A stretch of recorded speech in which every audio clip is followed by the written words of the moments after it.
આ વર્ષે કોરોનાની મહામારીને લીધે શાળાઓમાં શિક્ષણ કાર્ય જ્યારે બંધ હતું ત્યારે ધોરણ 5ના વર્ગના તમામ વિદ્યાર્થીઓની રૂબરૂ મુલાકાત જ્યારે થઈ, શરૂઆતના દિવસોમાં બધા વિદ્યાર્થીઓમાં શિક્ષણ પ્રત્યેની રસ, રુચિ અને ઉત્સાહ ઓછો જણાયો. એવા સમયે અસરકારક શિક્ષણ અને અસરકારક મૂલ્યાંકન માટે મેં જુદી જુદી ટેકનોલોજીનો પૂરેપૂરો ઉપયોગ કરવાનું આયોજન કર્યું, જેમાં WhatsApp group, Teams application, YouTube link, Diksha, PDF file, photographs, animation video, વાલી મીટિંગ, રૂબરૂ મુલાકાત વગેરેનું આયોજન થયું.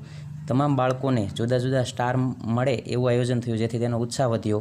તેમજ અસરકારક મૂલ્યાંકન માટે અલગ અલગ પ્રવૃત્તિઓનું પણ આયોજન કરવામાં આવ્યું, જેમાં ઘરે શીખીએ અને ઓનલાઈન એકમ કસોટીનું સતત નિરીક્ષણ કરવામાં આવ્યું. વાલીઓ સાથે બેસતા અને તમામ બાળકો સાંજના ઓનલાઈન ક્લાસમાં એકમ કસોટી મારી સામે જ લખતા, જેથી તેમને પૂરતું માર્ગદર્શન પણ મળતું અને સરસ આયોજન થયું.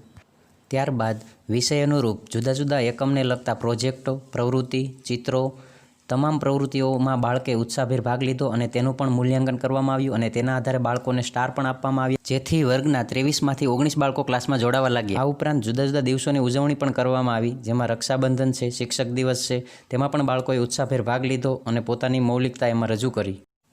આ ઉપરાંત મૂલ્યાંકન માટે ટીમ્સ એપ્લિકેશન દ્વારા જુદા જુદા એસાઇનમેન્ટ અને ક્વિઝ પણ મૂકવામાં આવી, જેમાં બાળકોએ ઉત્સાહભેર ભાગ લીધો. ઓનલાઈન હોમવર્કનું ચેકિંગ પણ કરવામાં આવ્યું, દરરોજ હોમવર્ક ચેક થાય. ત્યારબાદ વાલી મીટિંગનું પણ સરસ આયોજન થયું, જેમાં તમામ વાલીઓ જોડાયા અને તમામ વાલીઓ બાળકોને પણ સાથે રાખીને રોજે રોજની પ્રવૃત્તિ, અભ્યાસક્રમ કરાવતા, એનું માર્ગદર્શન સતત સાથે રહેતું, તેથી અસરકારક શિક્ષણ અને મૂલ્યાંકન થઈ શક્યું.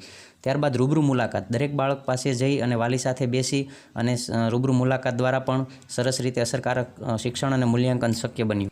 આ નવતર પ્રયોગ શરૂ કર્યા પહેલાંની એકમ કસોટીની સરેરાશ આખા વર્ગની 14થી 16 ગુણ વચ્ચે હતી.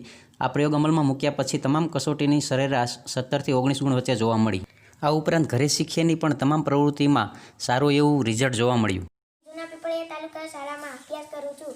આ વર્ષે જ્યારે શાળાઓ બંધ હતી ત્યારે અમારા સરના માર્ગદર્શનથી ઓનલાઈન ક્લાસમાં પ્રવૃત્તિ, ચિત્રો, પ્રોજેક્ટ વગેરે કરી, જેનાથી અમે સારી રીતે અભ્યાસ પણ કરી શક્યા અને અમને ઘણું બધું નવું જાણવા પણ મળ્યું.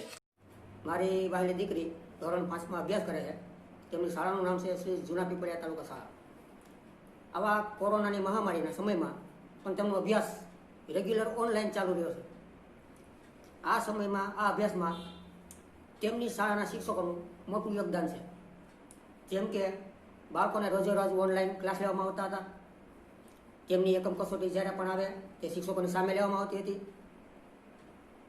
તે પછી તેમની શાળાની અંદરથી ઘરે શીખશે નામનું પુસ્તક આવતું હતું. તેવા મારી દીકરીએ સારા ગુણ મેળવેલા છે અને એકમ કસોટીમાં પણ સારા ગુણ મેળવેલા છે. પછી પ્રોજેક્ટ કે પ્રવૃત્તિ જે શિક્ષકો દ્વારા કરવામાં આવતી હતી તેવા પણ મારી દીકરીએ સારું કામ આપેલ છે. ટીમ નામની એપ્લિકેશન આવતી હતી, જે આપણે રોજે રોજ ઓનલાઈન ક્લાસ લેવામાં આવે છે. તેના એસાઇનમેન્ટ, ક્વિઝ, એમાં પણ મારી દીકરીને સારા ગુણ મેળવેલા છે.